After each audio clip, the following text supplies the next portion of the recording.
Hi అండి. అందరూ బాగున్నారా? మేమైతే అందరం బాగున్నాం. మీరందరూ బాగుండాలని కోరుకుంటున్నాను. ఈరోజు వీడియో వచ్చేసి ఊరు నుండి వచ్చిన తర్వాత 15 రోజులు ఇంట్లో లేకపోవడంతో ఇల్లంతా బాగా దుమ్ము పట్టేసింది. కొన్ని రోజుల్లో దీపావళి పండగ ఉందని శుభ్రం చేస్తున్నాను. వీడియోలోకి వెళ్ళే ముందు మన ఛానల్ని ఫస్ట్ టైం చూస్తున్నట్లయితే మన ఛానల్ని సబ్స్క్రైబ్ చేసుకోండి. వీడియోని స్కిప్ చేయకుండా చూడండి. ఇంకా వీడియోలోకి వెళ్ళిపోదాం. ఇంట్లో ఒకరోజు లేకపోతేనే ఇంటిని క్లీన్ చేయడానికి కొన్ని గంటలు టైం పడుతుంది. అలాంటిది కాకినాడ మాల వేయడానికి డ్యూటీ నుండి మా బావ వస్తే 15 రోజులు ఊరు వెళ్ళిపోయాం. అక్కడ మాల వేయటం, దసరా అయిపోయాక మాల తీసిన తర్వాత ఇక్కడికి రావడానికి 15 రోజులు టైం పట్టింది. ఇన్ని రోజులు ఇంట్లో లేక ఇల్లంతా బూజులు పట్టేసి చాలా మెస్సీగా తయారైంది క్వార్టర్ అంతా. కిటికీలు అయితే చెప్పనక్కర్లేదు. ఇవి క్లీన్ చేయాలంటే ఇంకొకరు కావాలి. కానీ మా బావ ఉంటే బాగుండేది అనిపించింది.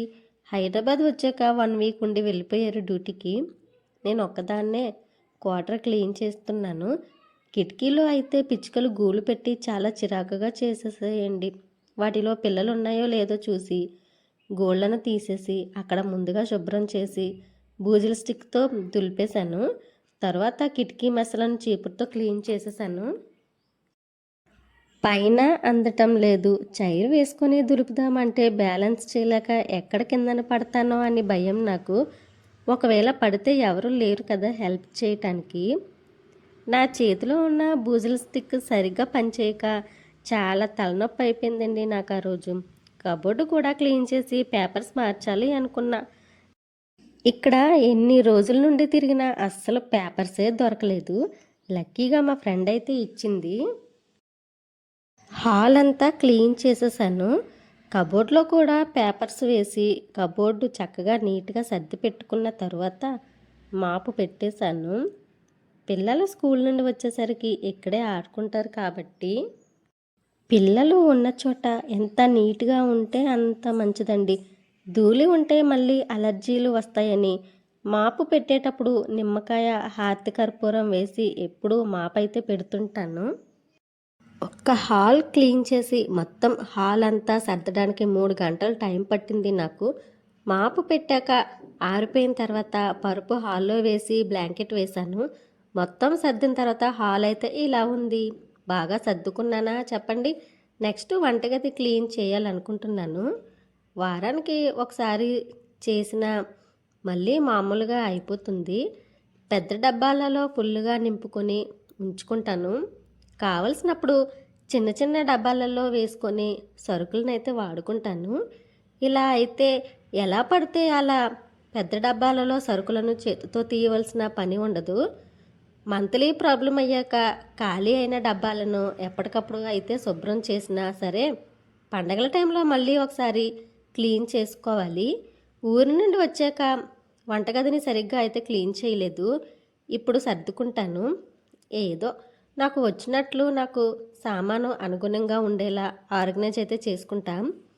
ఫస్ట్ అయితే ఇంకా కడగని కొన్ని గిన్నెలు పిల్లలకి ఈరోజు స్కూల్కి పంపాలని స్కూల్ బాక్సులకి వండిన గిన్నెలు కొన్ని డబ్బాలు ఉంటే అవి కడిగేశాను. తర్వాత కబోర్డ్లు చీపురుతో దులిపి పేపర్ వేయాలి. మొత్తం ఒకరోజే పని చేయలేక మధ్య మధ్యలో గ్యాప్ తీసుకొని చేసుకునేదాన్ని. ఈ గిన్నెల స్టాండ్ని మొత్తం కిందకి దింపి కడగాలి. దీనిని శుభ్రం చేయాలంటే ఆ బ్రహ్మదేవుడే కిందకి రావాలండి. ఎందుకంటే ఇది స్టీల్ది కదా, అసలే చాలా షార్ప్గా ఉంటుంది. చూసుకుంటూ చాలా జాగ్రత్తగా చేయాలి, లేదంటే చేతులు కట్ అయ్యే ప్రమాదం ఉంటుంది. ఒకవేళ ఇది కడిగేటప్పుడు పొరపాటున చూసుకోకుండా నా చెయ్యి కట్ అయింది అనుకోండి, ఇంకా అంతే సంగతులు. ముందు పిల్లలే గుర్తుకు వస్తారు. వాళ్ళని స్కూల్కి ఎలా పంపాలి, ఎలా వంట చేయాలి, ఎలా వాళ్ళని రెడీ చేయాలని. అందుకేనండి ఇంట్లో పని చేసుకునేటప్పుడు చాలా జాగ్రత్తగా చేసుకోండి. ఇంటిని వాటర్తో కడిగేటప్పుడు కూడా చాలా జాగ్రత్తగా మనం వ్యవహరించాలి. కరెంటు ప్రమాదాలు వంటివి పొంచి ఉంటాయి. వంటగదిలో ఉన్న కబోర్డ్ని దులిపేసిన తర్వాత పేపర్స్ వేసుకున్నాను. మీకు విషయం చెప్పాలి అనుకుంటున్నానండి. మాకు అసలు దీపావళి లేదు.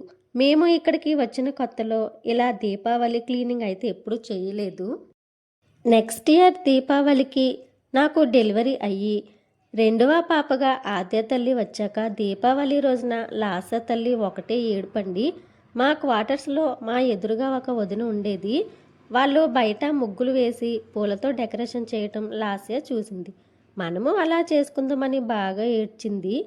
దీపావళి లేని వాళ్ళు ప్రమిదలు పెట్టకూడదేమో, కానీ లాస్య ఏడుపు చూసిన వదిన ఏమీ పర్వాలేదు, ఆడపిల్లల్ని లక్ష్మీ రూపంగా భావిస్తాం కాబట్టి పిల్లలతో దీపాలు పెట్టించు అన్నది. ఇంకా తరువాత సంవత్సరం నుండి ఇల్లంతా క్లీనింగ్ చేసుకొని ప్రమిదలు పూలు పళ్ళు కొని లక్ష్మీదేవికి పిల్లలతో పూజ చేయించి బయట పూలతో డెకరేషన్ చేసి ముగ్గు మధ్యలో పిల్లలతో దీపాలు పెట్టిస్తున్నాను. పిల్లల కోసం లేని దీపావళి చేయటం తప్పో ఒప్పో నాకు తెలియదు. పండగ పూట లక్ష్మీ పూజ చేసేటప్పుడు నా ఇంటి మహాలక్ష్మిలను ఏడిపించడం నాకు ఇష్టం లేక ప్రతి సంవత్సరం దీపావళి చేసుకుంటున్నాం. గిన్నెల స్టాండ్లో ఉన్న మొత్తం గిన్నెలు తీసేసాను. దీన్ని అయితే నిన్న క్లీన్ చేయలేదు. పని ఎక్కువ అవడంతో కొంచెం నీరసం వచ్చేసింది. తర్వాత రోజు 5కి లేచి పిల్లలకి స్కూల్కి పంపాక చేసుకుందామని వాళ్ళకి టిఫిన్ భోజనం వండేశాక 6 గంటలకి స్టాండ్ని తీస్తున్నాను. బాగా డస్ట్ పట్టేసింది. దీన్ని కడిగి 3 నెలలు కూడా అవ్వలేదు. వరలక్ష్మి పూజ అప్పుడే కడిగి పెట్టాను. మళ్ళీ మంత్కి కూడా క్లాత్తో తుడుచుకుంటూ ఉంటాను. స్టాండ్ కడిగి బాల్కనీలో పెట్టాను ఆరడం కోసం. దీనికి తుప్పు పట్టకుండా ఉండాలి అంటే కొంచెం కొబ్బరి నూనెని ఒక పొడి క్లాత్ మీద వేసుకొని మొదట స్టాండ్ అంతటా తుడుచుకోవాలి. కొంత సమయం అయ్యాక మళ్ళీ వేరొక పొడి క్లాత్తో తుడుచుకుంటే స్టీల్ స్టాండ్ ఎప్పటికీ తుప్పు పట్టకుండా ఉంటుంది.